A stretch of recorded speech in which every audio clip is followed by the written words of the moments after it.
Bienvenue sur Africa 24 dans cette nouvelle édition du Non-Stop Info. Voici les titres de l'actualité.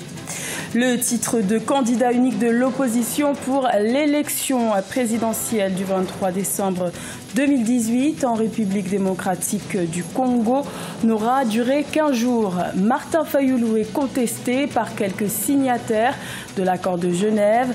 Certaines tensions sont nées à l'annonce de sa désignation. Séance de dédicace du livre Le Congo dans la Première Guerre mondiale 1914-1918, le 12 novembre à Paris en France. L'occasion pour l'auteur congolais Léon Bemba de revenir sur le rôle décisif du Congo dans ce conflit armé au lendemain de la commémoration du centenaire de l'armistice. Et à la découverte du Festival des Arts de la rue d'Aswende au sud-est de la Côte d'Ivoire. Plusieurs artistes peintres venus des quatre coins du continent ont uni leurs talents pour embellir les murs de la ville et tenter de contribuer à la relance du tourisme balnéaire ivoirien en déclin. Il devait être le candidat unique de l'opposition rassemblée sous la coalition Lamuka à l'élection présidentielle du 23 décembre 2018 en République démocratique du Congo. Martin Fayulu a été désigné par ses pairs le 11 novembre à Genève. Une désignation par consensus mais qui ne fait pas l'unanimité et qui a fait naître des tensions, comme nous l'explique notre correspondant Jacques Amboka. Martin Fayulu a été désigné ce dimanche 11 novembre à Genève, candidat commun de l'opposition à la présidentielle du 23 décembre prochain. 4 candidats étaient sur la liste, à savoir Félix Tshisekedi de l'UDPS, Vital Kamerhe de l'UNC, Freddy Matungulu de Congo Nabiso et Martin Fayulu de l'ECD. Ici, au siège de son parti à Kinshasa, ce choix est salué. C'est la victoire de l'opposition tout entière. Ça, c'est ce qu'il faut que les gens retiennent. Parce qu'aujourd'hui, ce sont les 7 leaders de l'opposition qui se sont réunis. Ils ont tablé sur un certain nombre de paramètres que tout le monde n'a pas. Et ils ont estimé que la personne à qui ils pouvaient donner la charge de conduire l'opposition aux élections, c'est Martin Fayulu. Si le choix de Martin Fayulu est judicieux pour ses partisans, il n'en demeure pas moins que les bases des autres partis qui ne jurent que par la candidature de leur leader n'ont pas accepté cette désignation. Des tensions sont visibles, comme ici au siège provincial de l'UNC ou encore celui de l'UDPS. Le flambeau de la lutte de l'UDPS n'est ni entre les mains des fondateurs, ni entre les mains des cadres, mais c'est entre les mains de la base. Aujourd'hui, on nous a toujours demandé que nous ne nous réunissons pas avec les autres.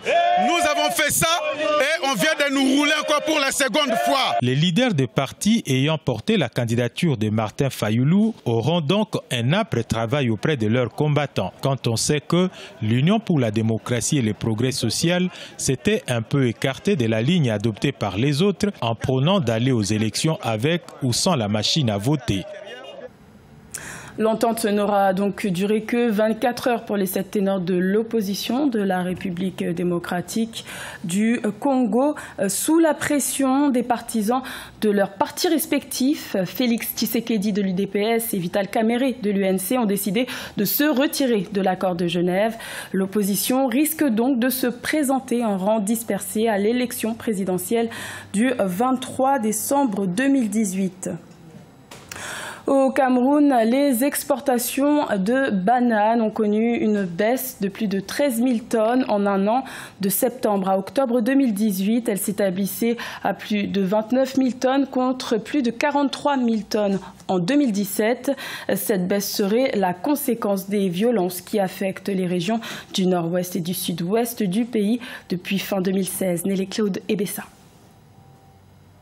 Les exportations de la banane ont connu une chute de 13 394 tonnes entre septembre et octobre 2018, sur une cargaison de 29 747 tonnes contre 43 141 tonnes exportées au cours de la même période en 2017. Cette chute du volume de bananes exportées suit une tendance baissière qui a commencé depuis près d'un an déjà. En septembre et octobre 2017, la Cameroon Development Corporation avait exporté 14 442 tonnes de bananes. À la même période en 2018, les exportations étaient nulles. À l'analyse, Cette contre-performance observée dans les exportations serait imputée à la crise sécessionniste qui secoue les régions du nord-ouest et du sud-ouest du pays. La tendance baissière de la filière banane au Cameroun est justifiée par la conjoncture actuelle de l'insécurité dans les bassins de production et des changements climatiques non favorables à une production extensive, ce qui a créé la fermeture momentanée de 22 sites sur 29.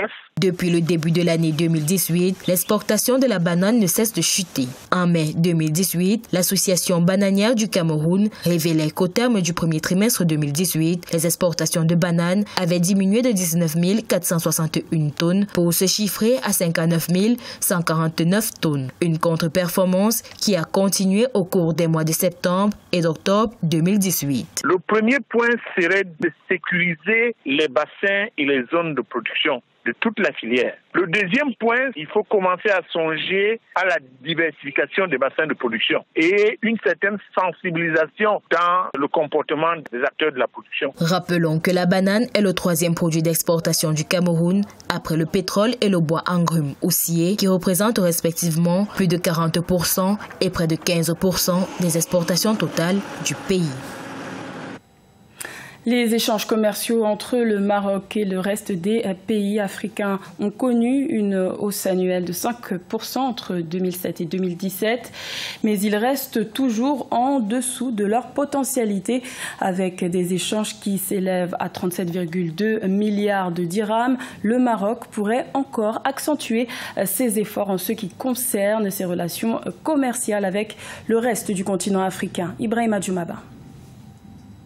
37,2 milliards de dirhams, soit 3,9 milliards de dollars, c'est le montant global des échanges commerciaux entre le Maroc et les autres pays africains en 2017. D'après le rapport économique et financier du projet de loi de finances 2019 du Royaume chérifien, ces échanges ont enregistré une hausse de 5% sur la période 2007-2017. C'est-à-dire que le Maroc, effectivement, est en train d'asseoir son hégémonie sur l'économie africaine. L'économie marocaine est florissante. Le royaume chérifien, effectivement, est en train de devenir un acteur majeur sur la scène africaine. Les exportations marocaines vers l'Afrique ont progressé de 13% en moyenne annuelle pour atteindre 2,31 milliards de dollars en 2017, soit près de 9% des exportations totales du Maroc contre 5% en 2007. Les importations ont baissé de 1% en moyenne annuelle pour s'établir à 15,1 milliards de dirhams, soit 1,58 milliards de dollars en 2017. Les échanges ont tendance à aller dans un seul sens. Les importations du Maroc en provenance de l'Afrique ont connu une baisse de 15%. C'est-à-dire que les pays africains ne suivent pas la même dynamique de l'économie effectivement marocaine et donc ça pourrait peut-être poser problème. L'Éthiopie est le principal client du Maroc avec une part de 11% des exportations vers l'Afrique en 2017, suivi de l'Algérie 9%, de la Mauritanie 8%, du Sénégal 8%, du Nigeria et de la Côte d'Ivoire avec respectivement 7%. L'Algérie est le principal fournisseur du royaume chérifien avec 35% des importations en 2017. Le centenaire de la fin de la Première Guerre mondiale a été commémoré le 11 novembre 2018. Au lendemain de la commémoration de l'armistice, l'auteur congolais Léon Mbemba a dédicacé son livre intitulé « Le Congo dans la Première Guerre mondiale 1914-1918 » qui relate le rôle décisif du Congo dans ce conflit armé. Solène Duplessis.